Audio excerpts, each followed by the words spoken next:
Ambati silks Kanchipuram saree store now in Vijayawada. Exclusive పట్టు sarees, salwars and lehengas.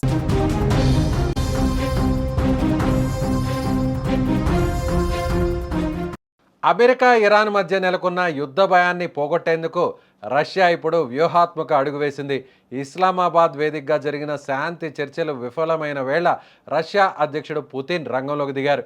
Iran దగ్గర ఉన్న శుద్ధి చేసిన యురేనియంను తమ దేశానికి తరలించాలని రష్యా ఓ ప్రతిపాదనను ముందుంచింది.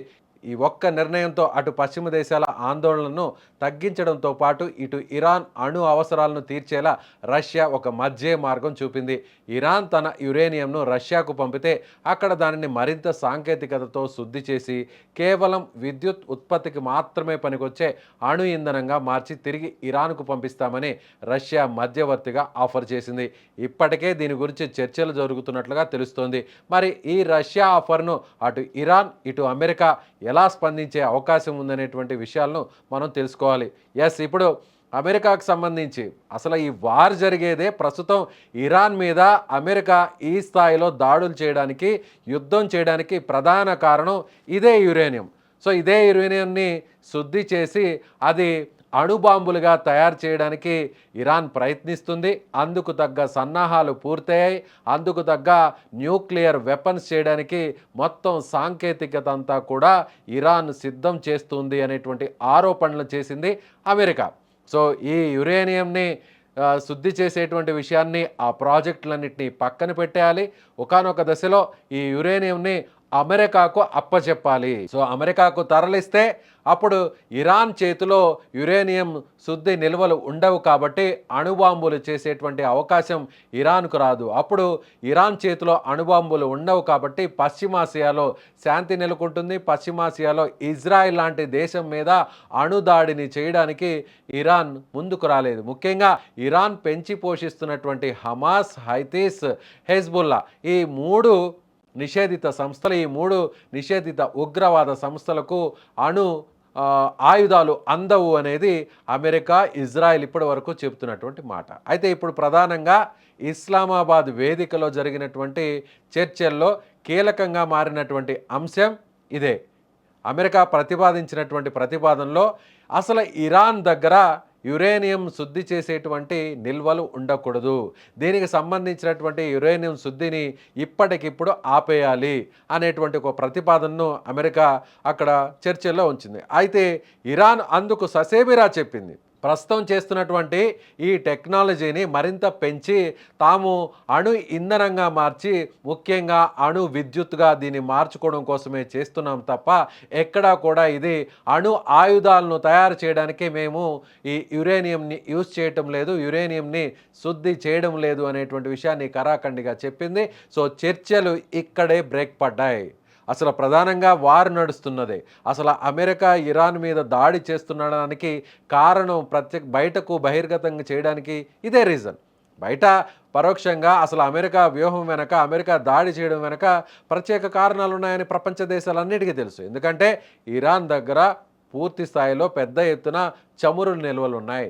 చమురు నిల్వలు ఉన్నటువంటి గల్ఫ్ దేశాలన్నీ కూడా అమెరికా కంట్రోల్లో ఉన్నాయి. అమెరికా ఏది చెప్తే అది చేయడానికి సిద్ధంగా ఉంది. కానీ ఇప్పుడు అమెరికాకు కొరకరాని కొయ్యిగా మారింది కేవలం ఒక్క ఇరాన్ మాత్రమే గల్ఫ్ కంట్రీస్లో. కాబట్టి ఇరాన్ను లొంగ తీసుకోవాలంటే ఇరాన్ వద్ద అణ్వాయుధాలు తయారు చేసేటువంటి యురేనియం శుద్ధి నిల్వలు ఉన్నాయి అనేటువంటి ఒక నెపాన్ని, కారణాన్ని చూపి ఇప్పుడు ఇరాన్ మీద అమెరికా ఈ దాడి చేస్తుంది. అయితే రష్యా ఇప్పుడు ఈ ప్రతిపాదన తెచ్చింది. రష్యా ఇటు ఇరాన్కు మిత్ర దేశంగా ఉన్నటువంటి విషయం తెలిసింది. ముఖ్యంగా ఇప్పుడు జరుగుతున్నటువంటి యుద్ధంలో ప్రస్తుతానికి సీజ్ ఫైర్ జరిగినప్పటికీ సీజ్ ఫైర్కు ముందు జరిగిన 42 రోజుల పాటు యుద్ధంలో కూడా అమెరికాకు సంబంధించినటువంటి యుద్ధ స్థావరాలను, అమెరికాకు సంబంధించినటువంటి యుద్ధ విమానాలను, అమెరికాకు సంబంధించినటువంటి వ్యాపార సంస్థల మీద, ముఖ్యంగా గల్ఫ్ కంట్రీస్లో ఉన్నటువంటి అమెరికా స్థావరాల మీద ఈ స్థాయిలో అటాక్ చేయడానికి ప్రధాన కారణం రష్యా ఇస్తున్నటువంటి టెక్నాలజీ.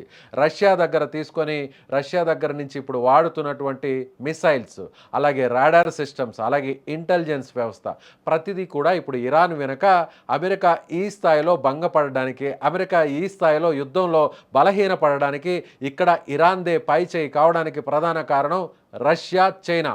ఈ విషయంపై స్పష్టమైనటువంటి క్లారిటీతో ఉంది అమెరికా. అందుకే ఇప్పుడు ఇరాన్ని ఎలా అయినా సరే దెబ్బతీయాలి. స్ట్రైట్ ఆఫ్ హార్మూజ్ నుంచి ఇరాన్ నౌకలను, ఇరాన్ వ్యాపార నౌకలను, ముఖ్యంగా ఇరాన్ నుంచి ఎక్స్పోర్ట్ చేసే నౌకలను ఆ హర్మూజ్ దాటి బయటకు వస్తే వాటిని పేల్చేస్తాం.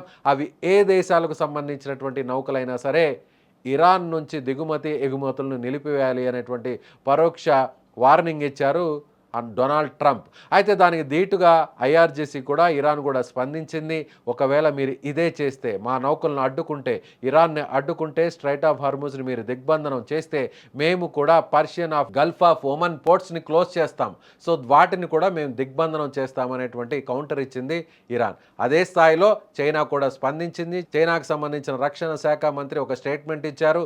తాము ఇప్పటికే ఇరాన్తో వ్యాపార సంబంధాలను కొనసాగిస్తున్నాం, ద్వైపాక్షిక సంబంధాలను ఎన్నో సంవత్సరాల నుంచి కొనసాగిస్తున్నాం. సో చైనాకు వెళ్తున్నటువంటి చమురులో ప్రధానంగా ఇరాన్ నుంచి ఎక్కువ శాతం అక్కడ చమురు దిగుమతులు జరుగుతున్నాయి.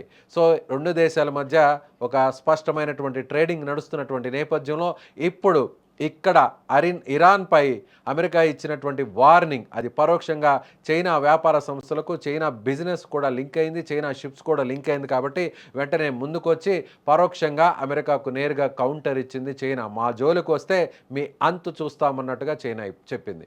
ఇప్పుడు మళ్ళీ అందుకు తగ్గట్టుగా రష్యా కూడా ముందుకొచ్చింది. ఆ యురేనియంని మాకివ్వండి, మా దగ్గర భద్రపరుస్తాం, వాటిని మరింత టెక్నాలజీతో మేము శుద్ధి చేస్తాం, వాటిని మీ విద్యుత్ తయారీ కోసం దాని ఇంధనంగా, సో న్యూక్లియర్ ఫ్యూయల్గా మార్చడానికి మా దగ్గర ఇప్పటికే టెక్నాలజీ ఉంది, మా దగ్గర ఇప్పటికే ఈ వ్యవస్థ నడుస్తుంది, కాబట్టి దీన్ని మేము చేసి పెడతాము అనేటువంటి విషయాన్ని ఇప్పుడు రష్యా చెప్పింది. అయితే ఇప్పుడు అమెరికా ఏం చేస్తుంది? రష్యా దగ్గర ఆల్రెడీ పెద్ద ఎత్తున, ప్రపంచంలోనే పెద్ద సంఖ్యలోనే అణు ఆయుధాలు ఉన్నటువంటి దేశంగా రష్యా ఉన్నటువంటి విషయం తెలిసిందే. అయితే ఇప్పుడు రష్యా ఉంచినటువంటి ఈ ప్రతిపాదనపై ఇరాన్ కాస్త ఆలోచన చేస్తుంది. ఇరాన్ కాస్త తలొగ్గినా కూడా ఇరాన్ ఈ యురేనియంని అటు రష్యాకు తరలించడానికి సిద్ధపడితే ఇప్పుడు అమెరికా ఏం చేస్తుంది? ఈ యురేనియం కోసమే అమెరికా చేస్తున్నటువంటి యుద్ధం మొత్తం అన్న సంగతి ప్రపంచానికి తెలుసు. ఇప్పుడు రష్యా ఇచ్చినటువంటి స్టేట్మెంట్ పట్ల అమెరికా ఏ విధంగా రియాక్ట్ అవుతుందో చూడాలి. ఇప్పుడు చైనా వర్సెస్ అమెరికాగా ఆల్రెడీ ఒక స్టేట్మెంట్తో, చైనా రక్షణ శాఖ మంత్రితో ఇచ్చిన స్టేట్మెంట్తో స్టార్ట్ అయింది. ఇప్పుడు మళ్ళీ రష్యా ఇచ్చినటువంటి ప్రతిపాదనతో అమెరికా ఇప్పుడు తన శత్రు దేశాలుగా ఉన్నటువంటి రష్యా అండ్ చైనా, ఈ రెండు దేశాలు ఇప్పుడు బరిలోకి రావడంతో వీటి స్పందనపై ముఖ్యంగా అమెరికా అధ్యక్షుడు డొనాల్డ్ ట్రంప్ ఎలా రియాక్ట్ అవుతారో చూద్దాం. మీకేమనిపిస్తుంది? ఇప్పుడు ప్రస్తుతం నడుస్తున్నటువంటి పరిస్థితులు చూస్తే యుద్ధం మరింత ముదిరేటువంటి అవకాశంగా ఉందా? కేవలం పశ్చిమాసియాలో ఉన్నటువంటి యుద్ధం ఇప్పుడు ఆసియా ఖండం మొత్తం పాకే అవకాశం ఉందా? ఇప్పుడు రష్యా, చైనా కూడా ప్రత్యక్షంగానో పరోక్షంగానో ఇప్పుడు వారిలోకి ఎంట్రీ ఇవ్వబోతున్నాయి. మీ అభిప్రాయాన్ని కామెంట్ బాక్స్లో తెలియచేయండి.